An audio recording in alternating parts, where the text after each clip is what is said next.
Hello student, कैसे हैं आप लोग। बात चल रही थी रासायनिक संतुलित समीकरण की। इसके महत्व के बारे में भी जान लिए थे।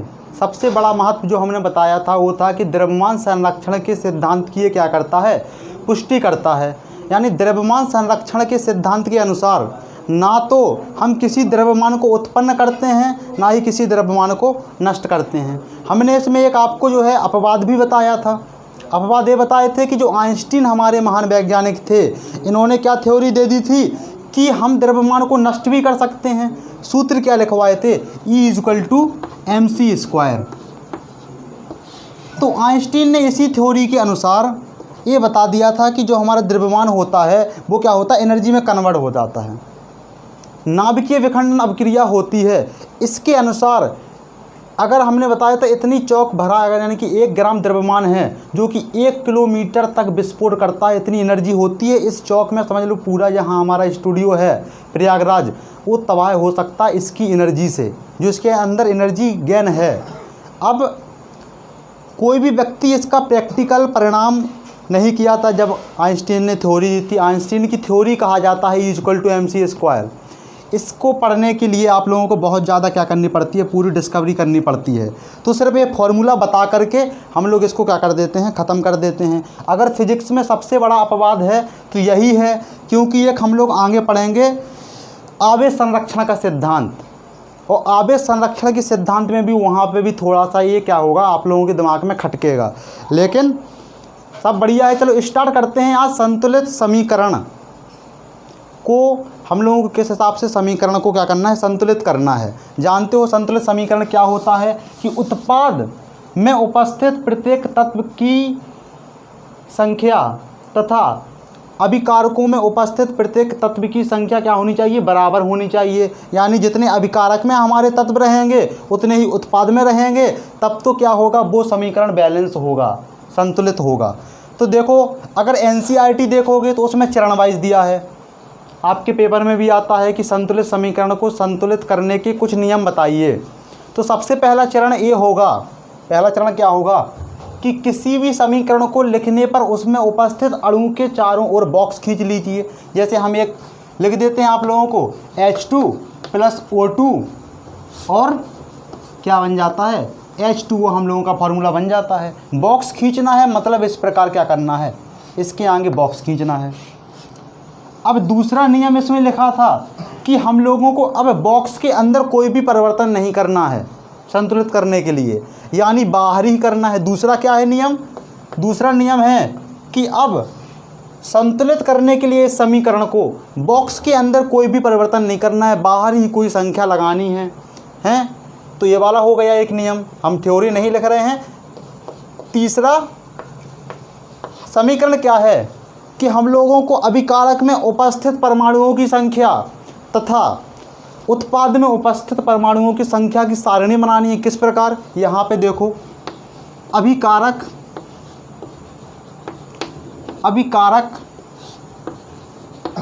में उपस्थित लिखा है परमाणुओं की संख्या, परमाणुओं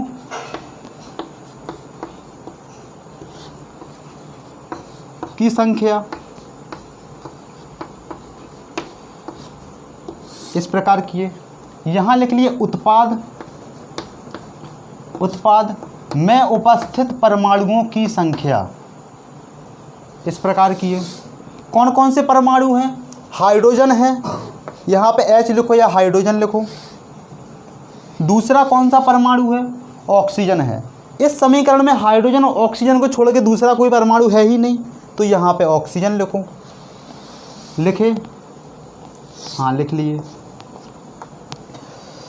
अब अभिकारक में उपस्थित परमाणुओं की संख्या कितनी है, हाइड्रोजन परमाणु की संख्या अभिकारक में 2, कितनी है 2। उत्पाद में कितनी है हाइड्रोजन की 2। ऑक्सीजन परमाणु में अभिकारक की कितनी संख्या है 2।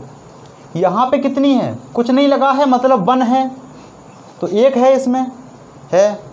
अगर बैलेंस कब होता है, जब उत्पाद में और अभिकारकों में ये संख्या क्या हो, बराबर हो। लेकिन यानी कि ये क्या है, निष्कर्ष क्या है इसका, असंतुलित है, संतुलित करना है। तो इसके बाद चौथा जो हम लोगों का उसमें चरण दिया है, नियम दिया है, चौथा चरण क्या कहा गया है? चौथा चरण कहा गया है कि जिन परमाणुओं में जिस परमाणु की सबसे अधिक संख्या होगी पहले हमको उसको बैलेंस करना है। ठीक है, सबसे अधिक संख्या किसकी है? हाइड्रोजन और ऑक्सीजन दोनों की बराबर 2-2 संख्या है। इसमें हाइड्रोजन की 2 संख्या है, तो हाइड्रोजन 2 और 2 तो बराबर है, इसमें भी 2 है, इसमें भी 2 है। अब करना है सिर्फ और सिर्फ ऑक्सीजन की परमाणु संख्या को, तो हम लोग क्या कहेंगे, इसमें 2 है, इसमें कम है, तो इसकी संख्या बढ़ाने की कोशिश करेंगे, तो हम लोग यहाँ पे 2 लगा देंगे। जब 2 लगाएंगे तो क्या कहे थे, जब किसी भी बॉक्स बना है, बॉक्स के बाहर जो संख्या लगेगी पूरे यौगिक में यानी पूरे अणु में क्या होगा, इसका गुणा हो जाएगा। अब ऑक्सीजन तो 2 हो गया, यहाँ पे रब करके भी कर सकते हो। अब ऑक्सीजन तो 2 हो गया उत्पाद में, लेकिन 2 लगाने के कारण हाइड्रोजन की संख्या कितनी हो गई? 2 2 जा 4 हो गई, हाइड्रोजन की संख्या 4 हो गई। अब दिक्कत, अभिकारक में कितने बचे थे? 2 बचे थे। अब यहाँ पे 2 हाइड्रोजन है, यहाँ पे 4 हाइड्रोजन है, तो इसके आगे 2 लगा देंगे, 2 2 जा 4। बस समीकरण क्या हो गया? संतुलित हो गया कि नहीं? अब अगर आप लोगों के पेपर में आ जाता है किसी समीकरण को संतुलित करो, तो पहले सारे चरण लिखोगे? बिल्कुल नहीं लिखोगे। आराम से उसको क्या करना है, बॉक्स बना करके अपने हिसाब से संतुलित कर देना है। थोड़ा सा माइंड कैलकुलेशन करना है। ये क्या है, ये दिमाग लगाना कि हमेशा बड़े जिसमें सबसे ज़्यादा संख्या होगी उसको क्या करना है, पहले संतुलित करना है। देखो कुछ एग्जाम्पल और दे रहे हैं, उनसे क्या होगा, पूरा का पूरा क्लियर होगा।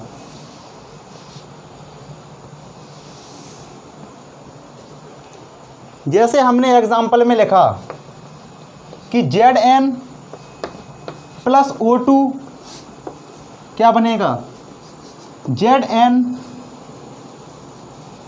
बनेगा, ZnO क्या बनता है, Zn प्लस O2 बनता है ZnO, यानी जिंक धातु तथा ऑक्सीजन गैस क्रिया करके क्या बनाते हैं, जिंक ऑक्साइड बनाते हैं। अगर वायु में किसी जिंक को हम लोग खुला छोड़ दें तो कुछ दिन बाद क्या होती है, उसके ऊपर एक, जैसे हमारी आयरन में जंग जम जाती है जंग, उसी प्रकार जिंक के ऊपर भी जंग जम जाती है, जो क्या होती है, वो परत जिंक ऑक्साइड होती है।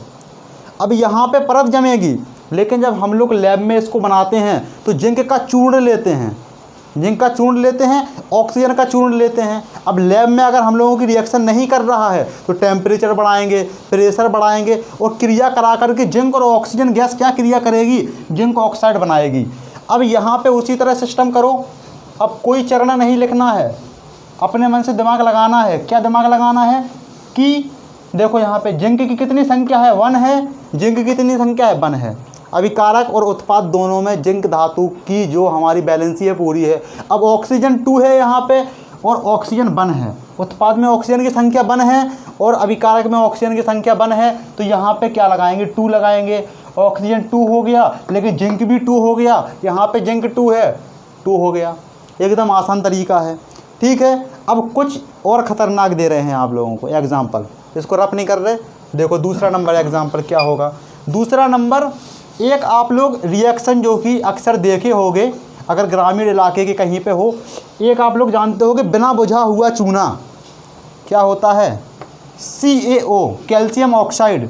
बिना बुझे हुए चूने को क्या कहते हैं हम लोग, कैल्शियम ऑक्साइड।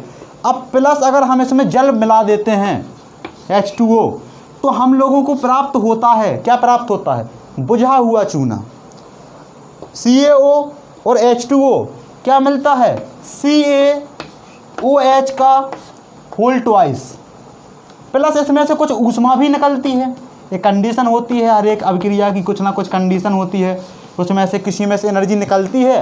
देखा होगा जैसे ही बिना बुझे हुए चूने में पानी डालते हैं तो वो क्या होता है, एकदम अपने आप खोलने लगता है और उसमें से कुछ ऊष्मा बाहर निकलती है, यानी गर्म हम लोगों को महसूस होता है। गर्म क्या होती है, ऊष्मा रहती है उसमें ऊर्जा के रूप में संचित, तो क्या होती है, ऊष्मा भी निकलती है, जिसको हम लोग ATP NTP में मापते हैं। उसको आगे आप लोगों के क्या आएगा, चैप्टर में आएगा जब उसमें डिस्कस करेंगे। तो कैल्शियम ऑक्साइड में H2O मिल गया।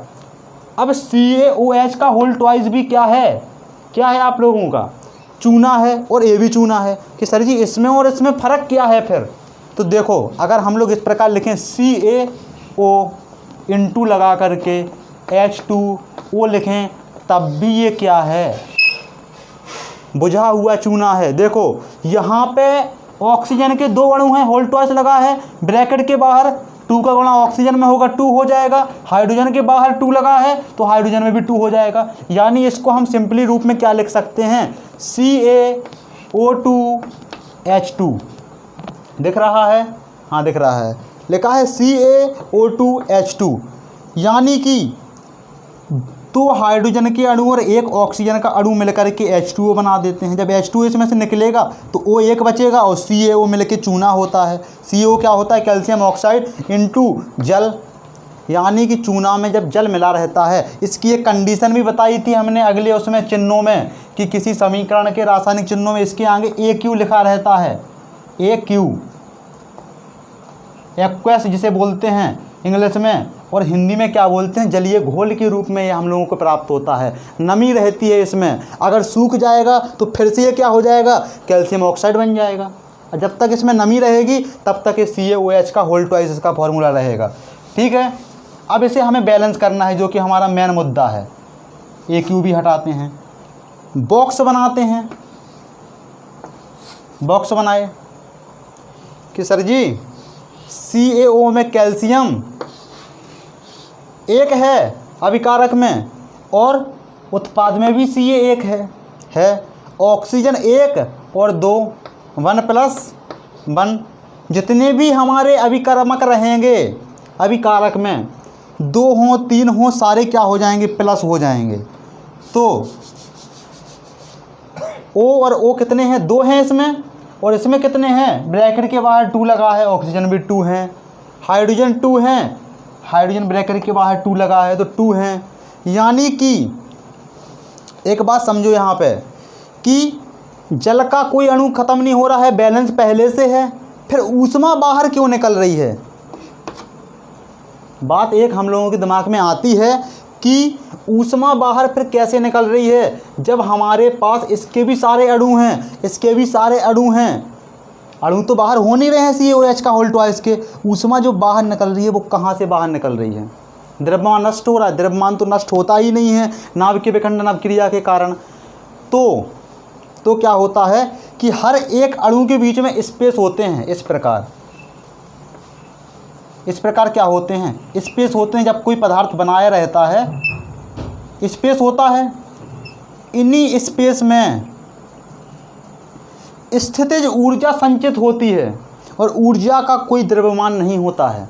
एक बात और समझो, ऊर्जा का क्या होता है, कोई भी द्रव्यमान नहीं रहता है। जब इनके बीच में जो स्थितिज ऊर्जा रहती है, वो स्थितिज ऊर्जा क्या करती है, ऊष्मीय ऊर्जा में कन्वर्ट हो जाती है। जब ये अणु टूटते हैं और इनके बीच में जब जल संचित करता है तो ऊर्जा क्या होगी, भड़बड़ा के बाहर निकलेगी। जब बाहर निकलेगी, समझ पा रहे होगे, जब यहाँ पे जल पहुँचेगा इनके बीच के उसमें अणुओं में, तो यहाँ से ऊर्जा निकलेगी इस प्रकार, धुएं के रूप में या भाप के रूप में, जो हम लोगों को गर्म महसूस कराती है। वो क्या होती है, ऊष्मीय ऊर्जा होती है। समझ गए इस बात को। और ये समीकरण क्या है, पहले से ही बैलेंस है कि नहीं है। अब कुछ हम आप लोगों को एग्जाम्पल दे रहे हैं। अगर प्रिपरेशन करने की और सारे एग्जाम्पल आप लोगों को लगाने हैं तो एक टेलीग्राम ग्रुप है, टेलीग्राम आप लोगों के पास ऐप होगा, उसमें सर्च क्या करना है, @ALD स्टडी। वहाँ पे जो चैनल है उस पे जाओगे तो क्या होगा, आप लोग उसमें अगर वीडियो जिस दिन अपलोड हो रहा है उसके बाद देख रहे हो तो कुछ दिन ऊपर चला जाएगा मैसेज, तो उसको नीचे करके वहाँ पे सर्च कर लोगे। क्या होगा वहाँ पे डला होगा कि रासायनिक संतुलित समीकरण की प्रिपरेशन, ठीक है। तो उस मैसेज को आप लोग ओपन करेंगे तो वहाँ पे एक शीट मिलेगी जिसमें बहुत सारे समीकरण लिखे होंगे जो कि अनबैलेंस होंगे, तो उनको आप लोगों को क्या करना है, बैलेंस करना है। वहाँ से आप लोग कर लेना, ठीक है। क्या सर्च करना, ALD स्टडी @ आगे लगा देना। और एक नाम और सर्च करना, ALD स्टडी। यूट्यूब का जो लोगो है वही लोगो आएगा, ठीक है। ALD स्टडी भी सर्च कर सकते हो, @ALD स्टडी करोगे तो सबसे पहले नंबर पे चैनल आएगा, ठीक है। ठीक है, कुछ और हम एग्जाम्पल आप लोगों को लेके दिखा रहे हैं, ठीक है। देखो यहाँ पे